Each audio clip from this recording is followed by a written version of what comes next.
the best place to work. I love working here. I feel very blessed. I love it here. I look forward to coming to work every day, being a part of this team. Like a family away from home. Where everyone feels like everybody knows their name. A city that supports you. We see that with our benefits. A pension, vacation days, job security. Being able to be heard. We feel valued. We feel respected. Lee Summit is a very progressive city. It's growing, it's thriving. We have this drive towards not just doing a job, but doing it with a spirit of excellence. I had the opportunity to continue to grow, regardless of 30 plus years doing this kind of work. It's more than just dollars and cents. We're here really to give back. Providing a service to better a community. To go out and serve people. To be a part of something bigger than yourself. If I would have known what I know now, years ago, I would have been here much sooner.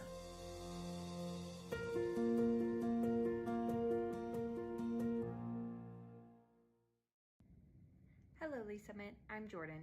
Here's your flash briefing for the week of September 22nd. City Council will meet for a regular session Tuesday night at 6 in Council Chambers in City Hall. Meetings are open to the public or watch live on the city's YouTube channel. If you can't watch, catch the recorded meeting on demand on the YouTube channel or by subscribing to the Council Debrief newsletter, which breaks down 3 to 4 key agenda items. Subscribe at cityofls.net. Oktoberfest is this coming weekend, September 26th through 28th in downtown Lee Summit. This family-friendly festival has been a community favorite for over 30 years. Enjoy 2 stages of live entertainment, German meals and dancing, carnival, children's activities on Kids Street, craft booths, and more. We will see you there. Join District 1 Council members Mia Pryor and Hillary Shields for a town hall on October 1st at the Raintree Lake Clubhouse, located at 825 Southwest Raintree Drive. Discuss ideas and city services and learn about exciting new initiatives and projects. This is an open forum. Unable to attend? The meeting will be live streamed on the city's YouTube channel. The city is looking for a procurement officer to join their team. This position provides high-quality service to city departments by efficiently processing cooperative agreements and small solicitations for commodities and services. If this sounds like you or someone you know, apply today at lspeople.net. Thanks for listening and have a great week. Traditionally, we think as police officers, those responding to law enforcement needs within the community. But honestly, we are there to serve our citizens, and our citizens do go into crisis. They do have mental health crises, and we're being called to those scenes on a regular basis. In order to help serve those citizens better, we did initiate the Crisis Intervention Team Program. These are officers that are specially trained to de-escalate crisis situations. Recently, we've brought co-responders onto the scene, licensed qualified mental health professionals housed within our police department, and they respond with those officers directly to those scenes where a crisis is occurring so they can interact with that citizen and get them the help they need right there on that scene. The co-responders are either a bachelor or master level in a behavioral health related field. They wear plain clothes, they don't carry weapons or anything like that. I have a police radio that I listen to all day. Listen for, those key words: mental health, behavioral health, crisis. There's a lot of officers that just call for me. I have my own radio number. I also have the ability to self-dispatch to them and say 982 is en route. Officers en route, 914, Armstrong. So typically I arrive after they've made it safe. I'll make contact and get kind of the rundown, and then I just kind of jump right in. Like, hey, my name's Allison. I'm a mental health professional. I'm here to help you. I'm not here to take you to jail or arrest you. Sometimes all a person needs is a voice, someone neutral, someone outside that, can listen. I do a lot of safety planning, including family, their support network, who's close to you. If they're home alone, who can come over and hang out with you today? Can we lock away your sharps? Can we put up your meds? Do you need meds? Can we get you over to the urgent care to get you assessed for your medications? Some of them also are like, oh, I'm so glad you came. This made me feel so much better. Our main goal as co-responders is to, one, get people connected to the services that they need, and also divert from emergency rooms and jails. And they almost get a different view of the police responding. That lets me know you care and the officers care. Please, how can we help you? My husband has In 2020, we had 722 mental health related calls for service. 2022, by that time, 1,479. These mental health related calls for service are increasing. How we're responding to that is increasing the number of crisis intervention team officers we have available, as well as the number of co-responders we have available to respond on these calls. So what I think is important for the community to know about the co-responder program is that we're here, we exist. All you have to do when you call 911 is ask for us. You know, say, hey, I want a co-responder to respond to this crisis, and we'll go. I was really struggling about 8 years ago on my personal journey with mental health, and I met some amazing social workers and amazing programs that have helped me get to where I am today. I really couldn't see myself doing anything else. We want to help, and that's what we love to do. So I had a client, we got a call, she had some suicidal ideations, and she really felt that she had nobody. And and getting to know her story and getting to know who comes around and sees you, well then we found a support person and they responded immediately. And we made a plan. I called back and checked on her in an hour, and then I checked on her in 2 hours. We were able to get her into the additional services to where she talks to someone every week or more. I just took a person that really just thought they had nobody and nobody would show up for them, and show them you do.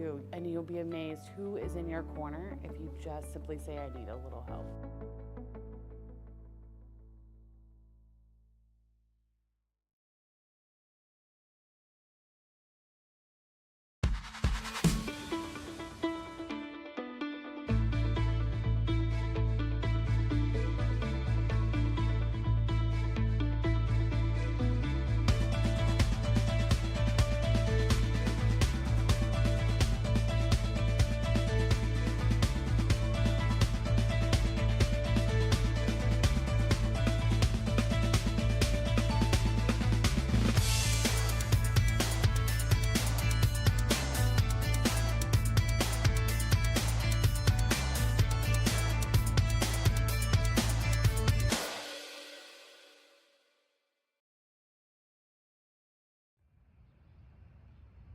Member Lovell.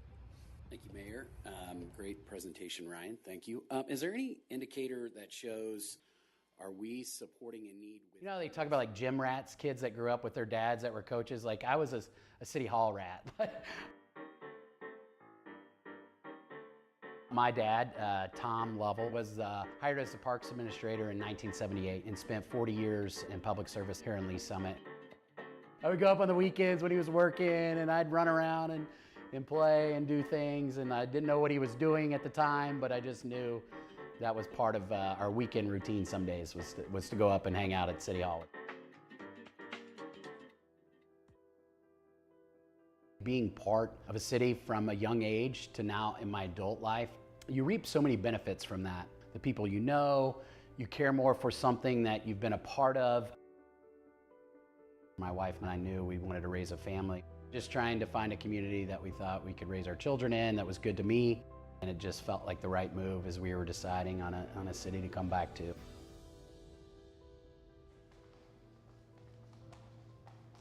Fortunate to have started a business in 2018. I founded Lovell Insurance Group, and we are a business insurance brokerage. So we help businesses procure insurance. Decided to throw our flag in the ground here in Lee Summit, and it's grown.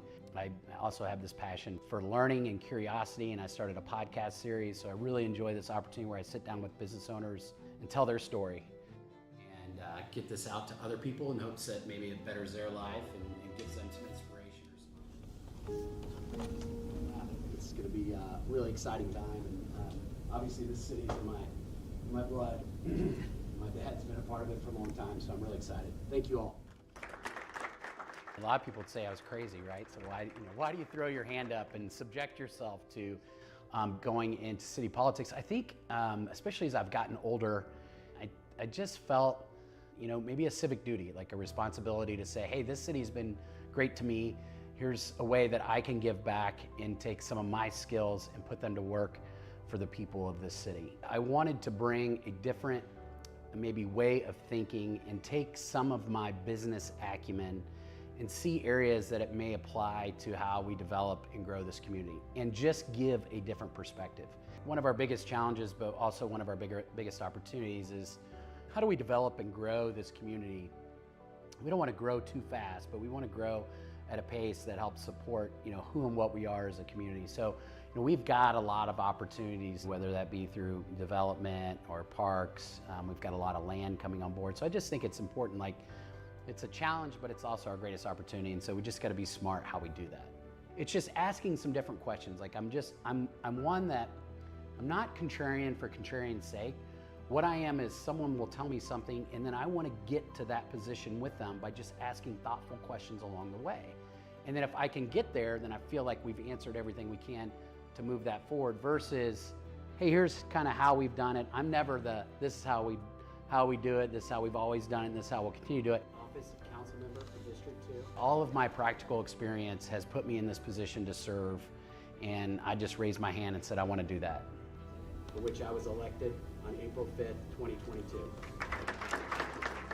I feel this obligation to carry this legacy that my dad did and my family did, and then giving my kids an environment to grow up in that makes them want to come back. My kids have started rec sports through the Parks and Recreation system, and I'm watching them play soccer on this sport field that, my dad helped develop. And my dad's sitting there with me, right? I mean, that's the stuff that really matters in life.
Good evening, everyone. I want to welcome you to the Thursday, September 25th, 2025 Lee Summit Planning Commission meeting. Can we get a roll call, please?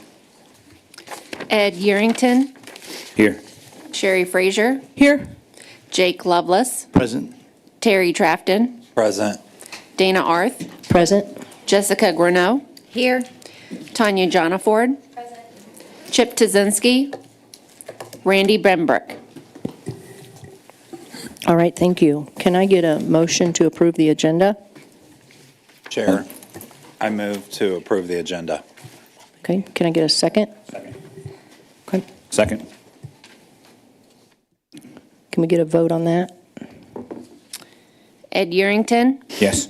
Sherry Frazier. Yes. Jake Lovelace. Yes. Terry Trafton. Yes. Dana Arth. Yes. Jessica Greneau. Yes. Tanya Jonaford. Yes.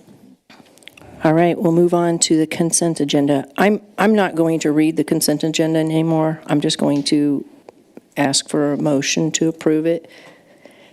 And if we have anything we need to pull off, we'll just talk about it before the meeting and make that change. But I'm going to ask for a motion to approve the consent agenda. So moved. I'll second. All right, can we get I'll a second. Thank you. Can we get a vote on that? Ed Yerington. Yes. Sherry Frazier. Yes. Jake Lovelace. Yes. Terry Trafton. Yes. Dana Arth. Yes. Jessica Greneau. Yes. Tanya Jonaford. Yes. All right, thank you. We will move on to public comments. If anyone has a comment related to the Planning Commission, business of the Planning Commission, if you would step forward and state your name and address, and we will set the timer for 3 minutes.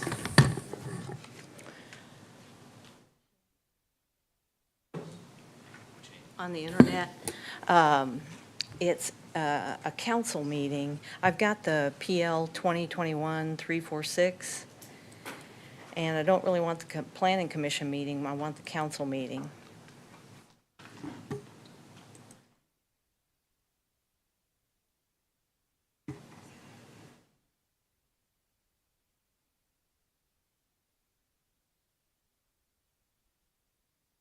So it'll be a 2021 toward the end of the year.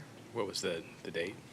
I don't know the date. I've got the 2021-346 as the actual application. It's going to take me a while to track it down that way. The planning commission meeting was 11/4, so it's going to be one of the ones after that. 21.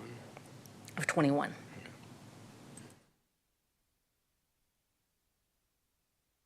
I think it's probably going to be the 12/7 maybe.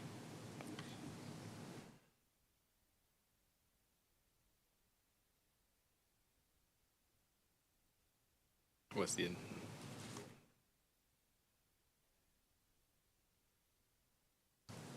That's it.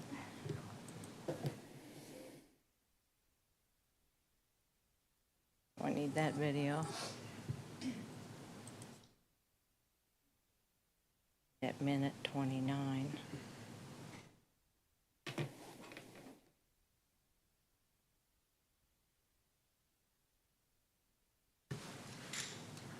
Whoops. It should start right about 29. It's at 28:50. Please come. Teresa Vollenweider, 5201 Northeast Maybrook Road. This is regarding rezoning from ag to a residential like large lot or RDR. I'm seeing problems, and I'm going to call them blunders, because it's very easy to check to see when these ag properties were divided, and somebody's not checking that, and it seems to be it's in the administration when they would very quickly be able to pull that information up. So I'm going to play this video, and I would highly appreciate if you would give me 4 minutes tonight, just because this is a repeated blunder. Repeatedly, I see this being done. Okay, we'll give you 4. Come forward. No, you'll have to come forward and state your name and address for the record.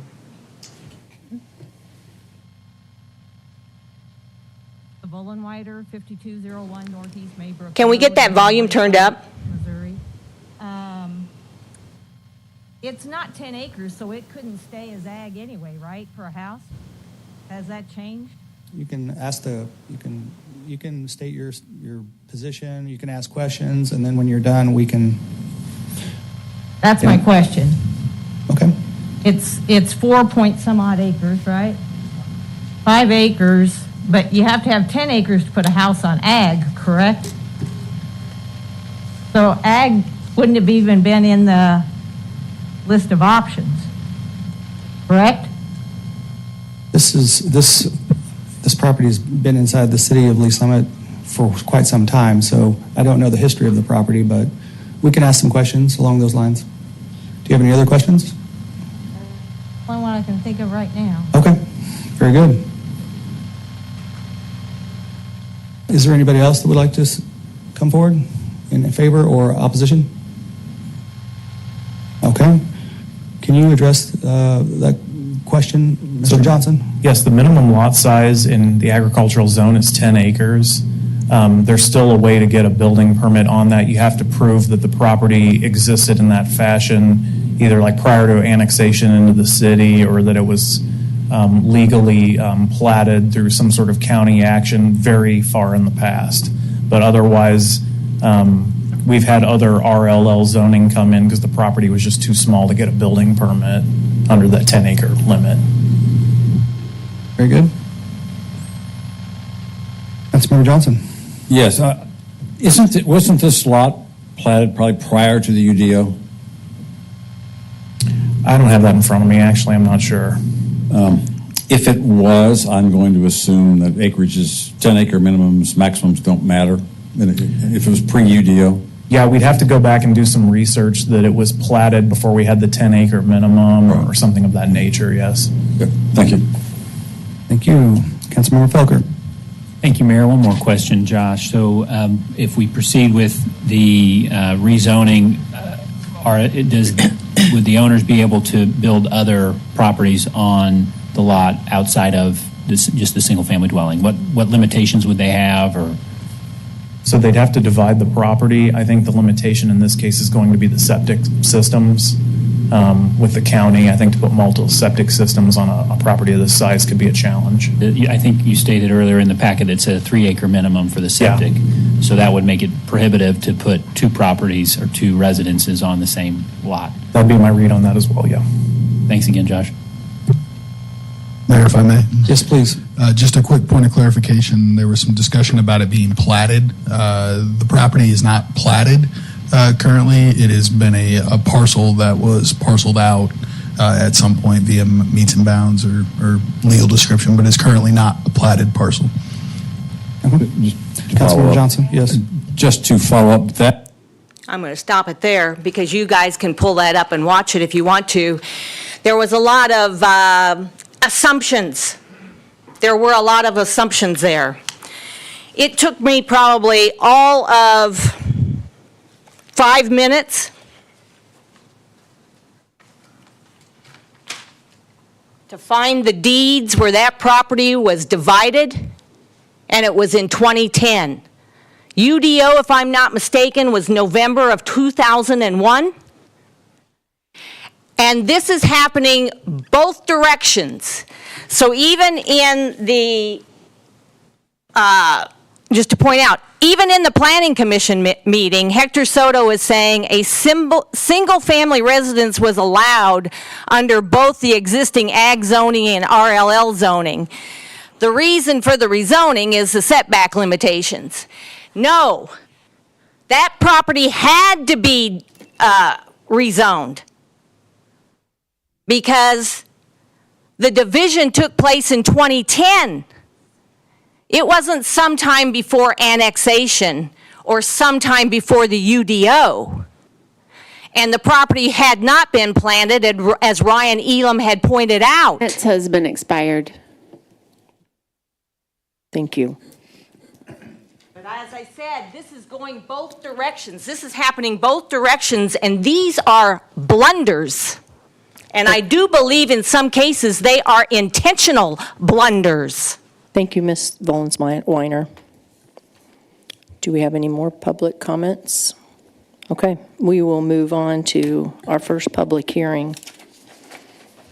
We have application PL 2024-127, preliminary development plan for one duplex building, 102 Northwest Orchard Street, Steve Froelich applicant.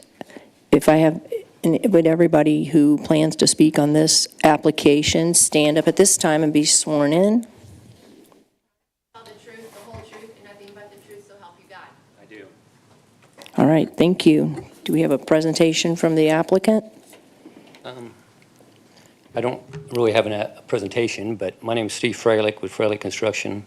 I bought the property at 102 Northwest Orchard Zone for a duplex. For the record, can you give your address, please? 102 Northwest Orchard Street. Okay. The issue with the lot was it was never platted. So I have been working with the city over the last 2 years to develop the lot for a duplex that will coincide with the city's development plan for the area. Okay. So does staff have a presentation? All right. Thank you.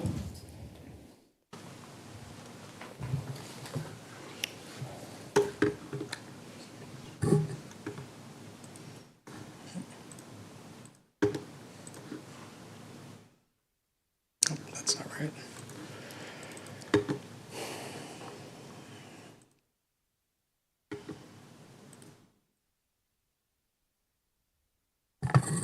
Okay, so good evening, Ian Treffern, planner. This evening I'm presenting application before I can begin, may I return to the record Exhibit A, list of exhibits 1 through 14, I believe? Exhibits A, 1 through 14, noted and entered into the record. Thank you. So this evening I'm presenting application PL 2024-127, a preliminary development plan for the property at 102 Northwest Orchard. The applicant's requesting preliminary development plan approval of a roughly 3,300 square foot duplex residential unit on Lot 1 of the Froelich Addition subdivision. The applicant's not requesting any modifications. In conjunction with this application, a neighborhood information meeting was held on June 24th, 2024 between 6 and 8 p.m., which had no attendees, and staff has received no written or verbal comments in opposition or in support of the application since that meeting. Looking over to the future land use plan and the current zoning designation, the property is located within the Downtown Activity Center, just north of Northwest Orchard Street and west of Northwest Central, and is zoned RP2, which is the planned two-family residential zoning district, which supports two-family residential duplex housing units by right. Looking at the adjacent land uses, to the north and east are single-family detached homes, and to the south and west are a mix of duplex and single-family detached structures. I should back up real quick. This sort of duplex residential structure is in alignment with the Downtown Activity Center future land use district because it helps support that mix of residential uses. Going over to the site plan, once again, it does meet all UDO development standards. Specifically, it's about a ½ acre in size. It meets all enclosed and unenclosed parking requirements, which is 4 stalls per.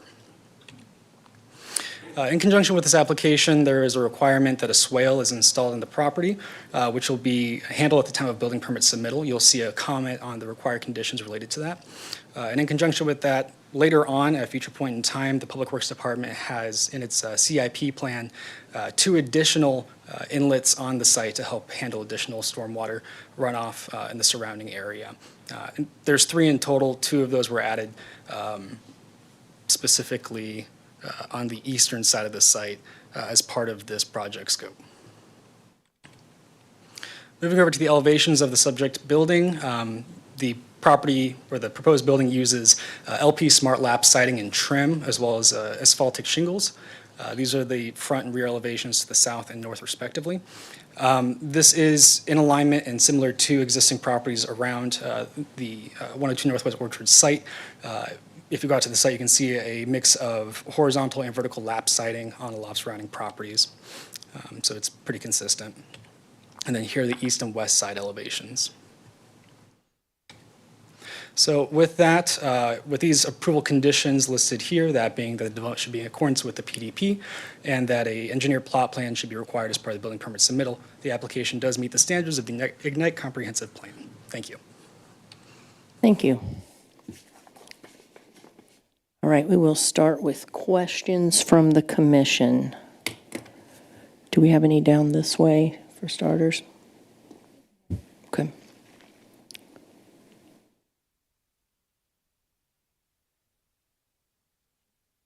Okay, Commissioner Lovelace. Yeah, question for staff. I just was hoping to get an explanation on the stormwater conditions here and utility easement running through the back of the property. I'll defer to Sue Piles for that. Thanks. Good evening, Sue Piles, Development Engineering Manager.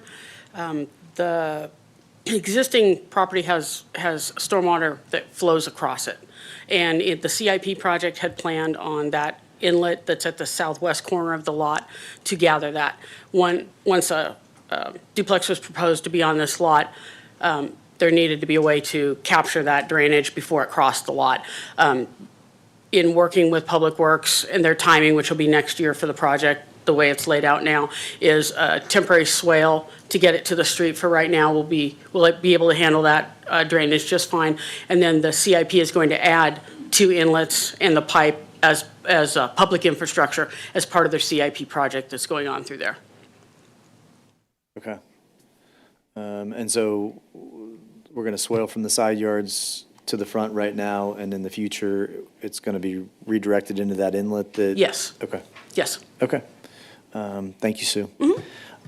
Question for the applicant. Can you, am I understand, what's the retaining wall that you guys are showing on the front half that you're showing running through the middle of the duplex? Is this a basement project? Is this slab on grade? It's a slab on grade. That's just a footing wall.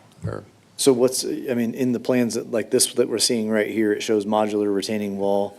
I mean, is that meant to extend out to be able to create some walkout? And then how does that work with the drainage that they were just talking about?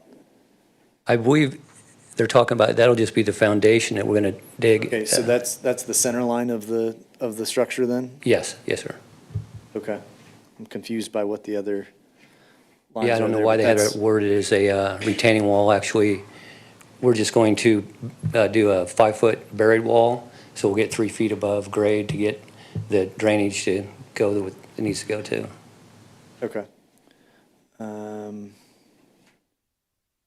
I don't have any other questions at this time. Thank you. Well, I guess one more question for you, sir. I didn't see anything about, and I'm sure it's in here somewhere, but I didn't see anything about the square footage of this, if this is all going to be slab on grade. What's the square footage? It's single level, I believe correct? the side is 1250 a side. Okay. 1250 a side, single car garage? Correct. Okay, thank you. Yep. Commissioner Trafton. Yeah, I have a question. I guess it's for the applicant and then maybe the city, and just understanding. So it seems like there's like almost half an acre back there. Is the reason why you chose not to, like I can see an adjacent property where they have 2 duplexes pushed back, and then they had another like single unit, so they kind of had 3 units on that long lot. I was just curious, is it because of the easement and the water issue that caused you not to be able to build on the full? Yes, basically, and other applicants have tried to do that on this lot, but due to the drainage and so forth, it wasn't recommended. or would get approval. Okay, and so even with the city improvements coming through there, that still is not something that's possible? I don't know, Sue, if that's for you or Shannon.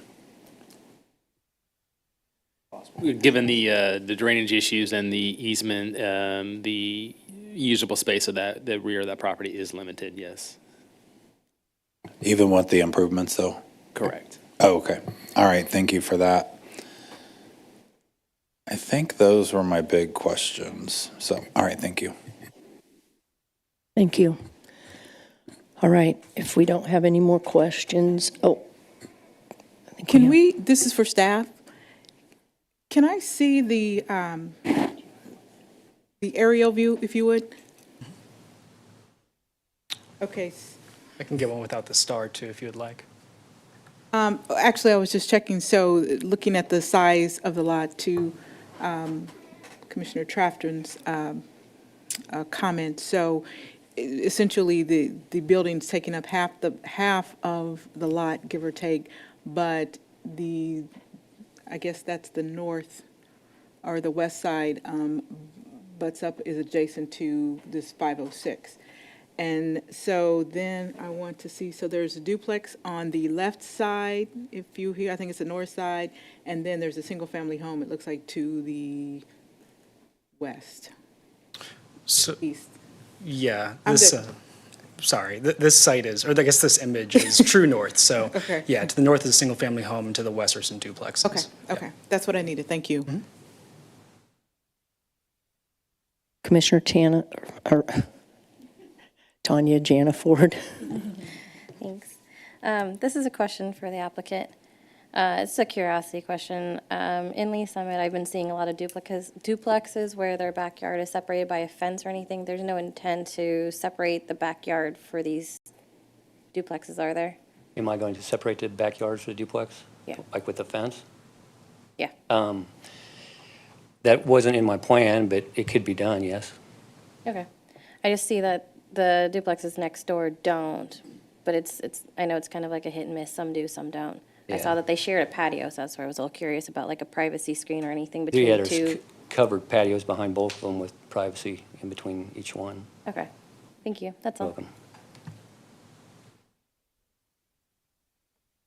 Commissioner Trafton, do you have another question? Yeah, excuse me, it's for the applicant. So I think I heard you say it's 1,250 square foot for each side of the duplex. Mm-hmm. Is that like how's the finish on that? Is it like a 2-bedroom? There are actually 3 bedrooms with a kitchen and a family room. And 2 baths or 1 bath? 2 baths, yep. Oh, wow, okay. Well, that's impressive. I know we need more housing like this in this area, so I guess thank you for working on that. And Yeah, no problem. Commissioner Yarrington? Yes, I have a question. How is the parking? Would there be any overflow parking if you have 3 people living in each one? Is it, we have adequate parking for Well, those I was hoping residents? that on the driveway coming in that we would do like a heel or turnaround so that you could get maybe possibly 3 cars on each side. That should accommodate that size of unit, I would think. So there would not be any problem with overflow if they have guests coming in? It wouldn't be a There's not much parking issue. on Orchard Right. Street now. Mhm. Yeah, No idea for overflow parking in case they needed that? yeah, it does. I could extend the driveway, make it bigger in the front yard. I just didn't know, sometimes there's stipulations on the side of the concrete that you can have in front of the properties. Right. So, I wonder if there's any conflicts from other duplexes versus single-family homes in the area. I don't know, maybe that's a question for Shannon or not. If there's any conflicts, past conflicts, if that makes sense. I know of none in the area. Okay, thank you. Thank you very much. you're welcome.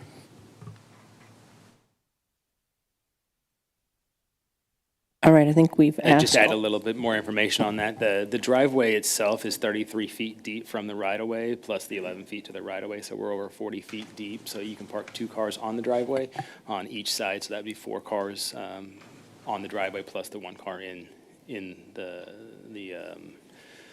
garage itself. So And then also, Madam Chair, just to remind you that it is a public hearing, so we'll need to open up the public for any public comments as well.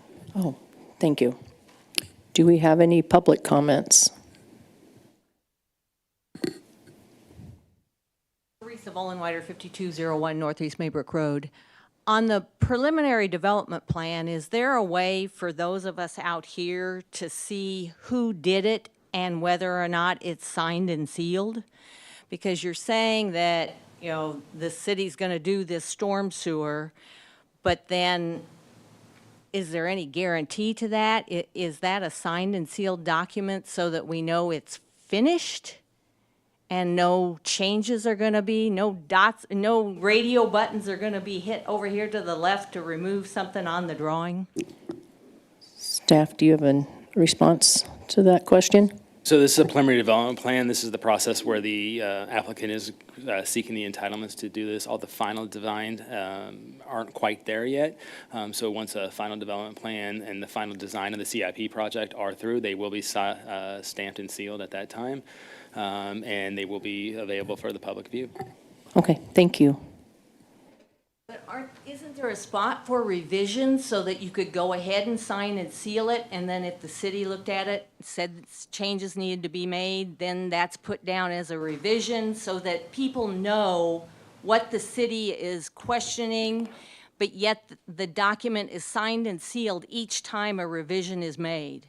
Well, I think what Mr. McGuire was talking about is that until it's finalized, and this is just preliminary, and once it goes through the, I think you're talking about going through city council, and we get, and then not modifications, but changes can be made when you get the final plans together, and then you start the actual project. Is that really what you're saying there? Correct. So, okay. We are going to close public hearing, and then I'm going to open it up for any comments or a motion.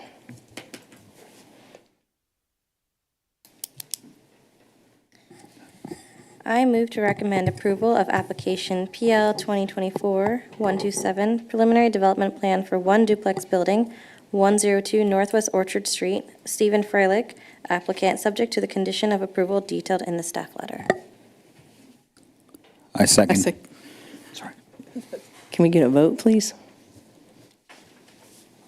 Ed Yerington, Yes. Sherry Frazier, Yes. Jake Lovelace, Yes. Terry Trafton, Yes. Dana Arth, Yes.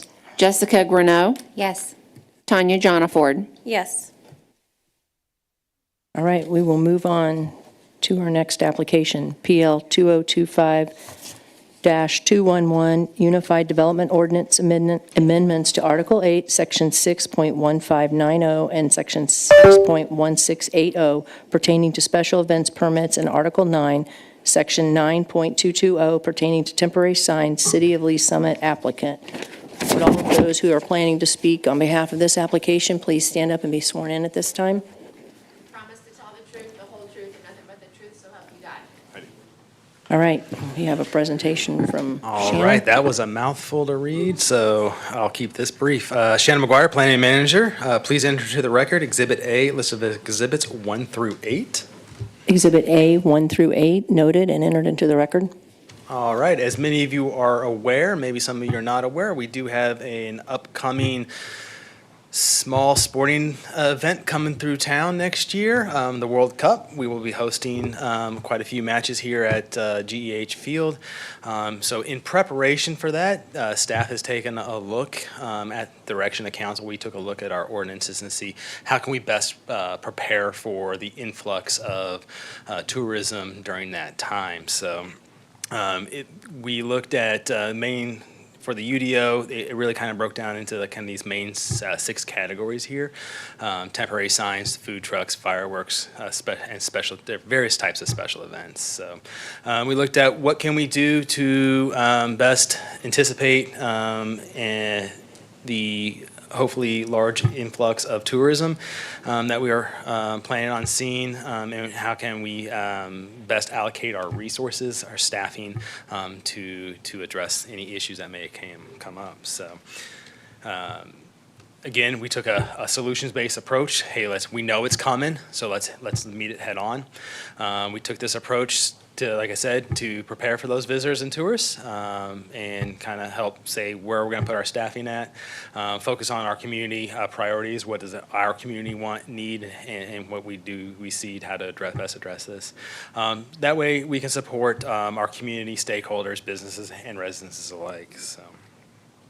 Our first special event type UDO regulation that we looked at was the special events for our fireworks shows. So the staff recommended that we place a moratorium on all special event permits for large firework displays.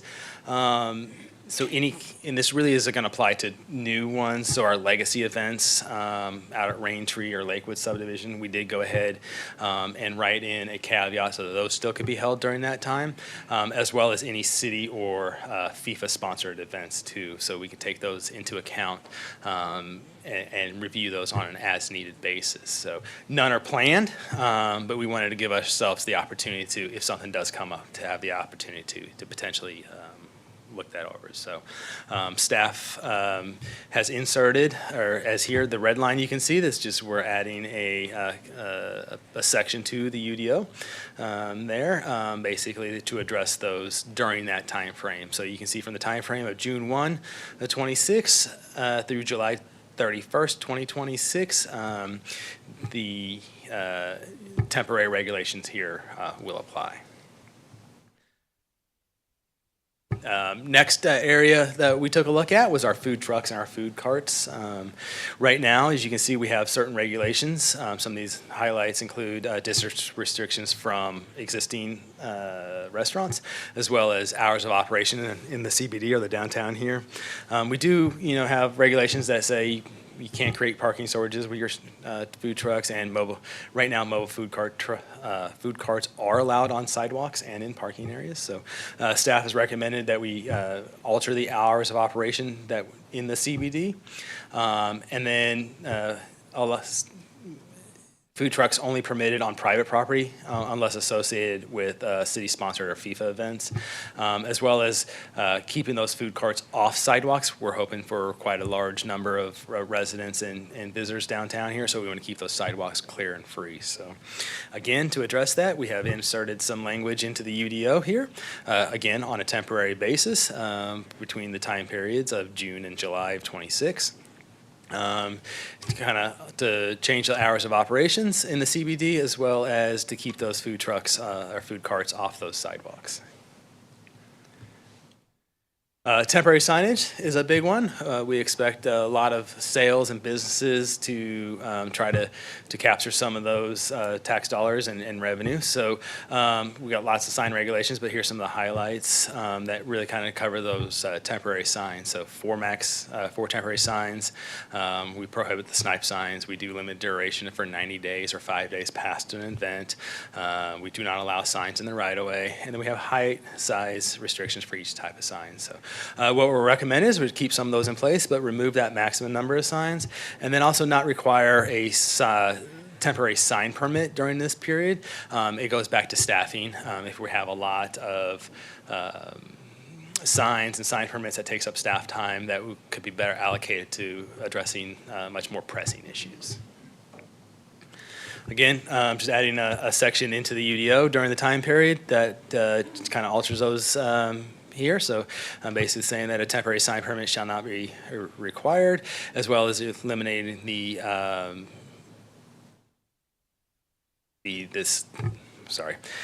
total number of signs allowed on a property during that time period. So all three of these, however you want to do it. Just wondering about on this one, and this is just me thinking out loud, but as opposed to removing the temporary sign permit, maybe it's something where we give an automatic approval if no feedback after a certain period of time, like 48 hours or 72 hours or something like that. That way people would still be required to submit something to us, and we'd have the chance to be able to look at it, but you wouldn't necessarily have to respond, and that would be granted automatic approval or consent without it. I don't know if that gets us into a problem or not, but at least it doesn't obligate you guys to do much more. You don't have to respond, you don't have to do some of those different things, but it's not a free-for-all. Right. The thought? Yeah, we can take a look at that. Currently, the way a temporary sign permit, it would still take staff time to accept those, review them, whether we respond or not. We do review sign permits as they come in, and typically we turn those around in less than 24 hours. So still receiving them, it still would take up some staff time that could potentially be better allocated towards other issues, responding to noise complaints or some other type of violation that would be a better allocation of staff time. But we can definitely, yeah. Well, and I'm sorry, go ahead. to piggyback off of what Commissioner Lovelace asked, maybe you wouldn't want to do it up front, but if you saw something that was distasteful or something that you didn't want, you could take care of it after the fact?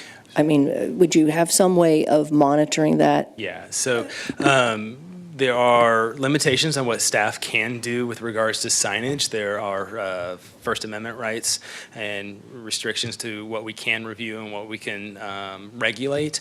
Staff looks at signs in a content-neutral way, so as long as it's not obscene, there's not much we can say with regards to the content of that sign. Well, and I guess that's what I'm saying. If like what Commissioner Lovelace, I think his concern is a free-for-all, and so an obscene sign could be put up and be viewed by many people, and then all of a sudden we have a problem. I would say that if someone's going to put an obscene sign up, they probably wouldn't submit the paperwork anyways. No, this is what I'm talking about, finding it after the fact.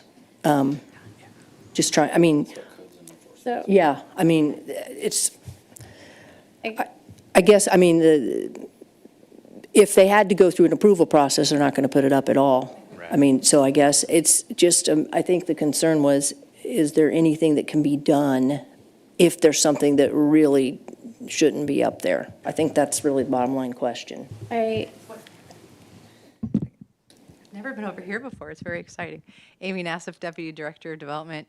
A quick thought, and I thought it would distract Shannon less if I just said it instead of talking to his ear, was for your concern that you were speaking of and what you're mentioning too. One of the reasons for this specific item of not requiring a permit is we're going to be cross-training internally, and a lot of our planners, project managers, we're all going to suddenly also become code enforcement officers and neighborhood service assistants. So by not having to process or even review and look at these, that'll keep us out in the field a little bit more too. So to be able to see those right away and handle it possibly better, and also to react differently. So that was one of the goals, and I think that might hopefully kind of addresses and that makes sense. where you're going. Yeah. Okay, thanks. I did want to ask a question too, and it's more about like adding some specificity. Like when I'm just reading this, I'm just thinking any temporary sign, whether it involves FIFA or not, does not require a permit. I assume the intent is that if it's FIFA related, it's good to go, but if it's not, it still needs to go through approval process? Or are you just saying it's a complete, doesn't matter what it's about? So that gets into the content of the sign, and we have to treat all signs equal with regards whether it was FIFA related or not. So I can't say you're a sidewalk sale, you have to get a permit. You're a FIFA event, you don't have to get a permit. It's got to be content neutral across the board. I see. So that's the term content neutral. It's if it's a sign, it's anything. A sign's a sign. Okay. Thank you.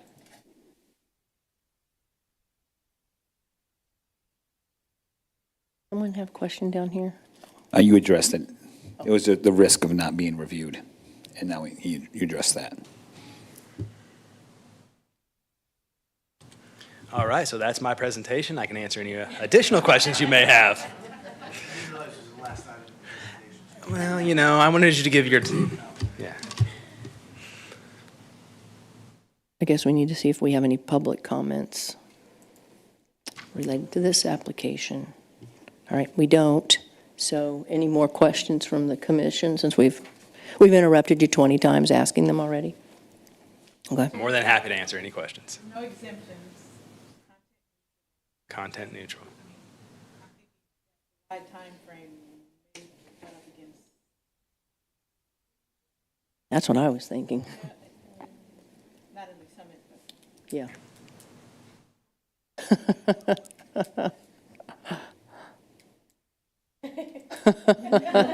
I'm looking at my attorney, so. No, we had to, content neutral, regardless, it's an election sign or a FIFA sign or a daycare sign or. It might be an interesting time. It's Lee Summit, it's always interesting. That's right. So, okay, do we have any discussion? Or do we want to just make a motion? I think we do. Chair, I move to recommend approval of application PL 2025-221, Unified Development Ordinance Amendments to Article 8, Section 6.1590 and Section 6.1680 pertaining to special events permits, and Article 9, Section 9.220 pertaining to temporary signs, City of Lee Summit applicant. Can we get a second? Second. Can we get a vote on this, please? Ed Yerington, Yes. Sherry Frazier, Yes. Jake Lovelace, Yes. Terry Trafton, Yes. Dana Arth, Yes. Jessica Greneau, Yes. Tanya Jonaford. Yes. And thank you, Shannon, for your presentation and patience. All right, we will move on to roundtable. Does anybody have anything they want to share? Staff have anything? Just want to remind the commission that there will be a joint Planning Commission City Council meeting in December. I'm going to go ahead and send out a reminder, hold the date for you, and then more information will follow. Okay, thank you. I will adjourn this meeting at, I don't have my digital clock in front of me, so I'm going to have to do this 6:42. I mean, 5:42. Plus, I don't have my glasses on.